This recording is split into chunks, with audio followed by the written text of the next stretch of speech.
بسم الله الرحمن الرحيم، والصلاة والسلام على أشرف المرسلين سيدنا محمد وعلى آله وصحبه أجمعين. النهاردة هنعمل لكم فراخ مشوية. طبعا البهارات، بهارات مشكلة. بهارات مشكلة معلقتين صغيرين، 3 معالق صغيرين من الملح، معلقتين صغيرين من الكزبرة الناشفة، فلفل اسود معلقتين صغيرين، عدد 3 ورقات من ورق اللورة، كم حتة كده من عود القرفة، وهنا حبيتين فلفل أخضر، 6 فصوص توم، مكعب مرقة، 4 طماطمات. اللي من تحت ده، من تحت بصلتين مقطعين، بس أنا مقطعهم طبعا هما من تحت اهو، هما من تحت.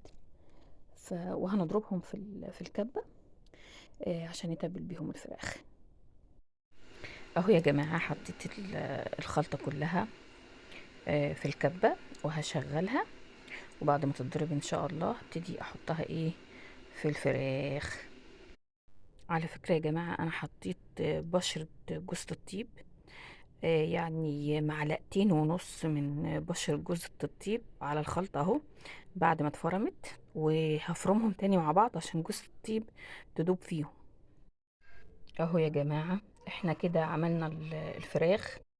احنا كده عملنا الفراخ وقعدت في الخلطة دي ساعتين كاملين، وشربت منها. وطبعا هنبتدي نشويها، وبعد ما نخلص شوي ان شاء الله هنشوفها. اهو يا حبايبي، احنا بنشوي الفراخ، بنشويها في البلكونة طبعا على الفحم. اهو يا جماعة تاني الفراخ بنشويها، يعني قربت تشوي وتخلص. وبعد ان شاء الله ما نخلصها هنبتدي نقدمها. احنا طبعا بنشويها على الفحم. الله اكبر الله اكبر، صدق وعد الله تعالى. احنا بنشويها على الفحم، وبعد ما نخلص ان شاء الله هنقدمها.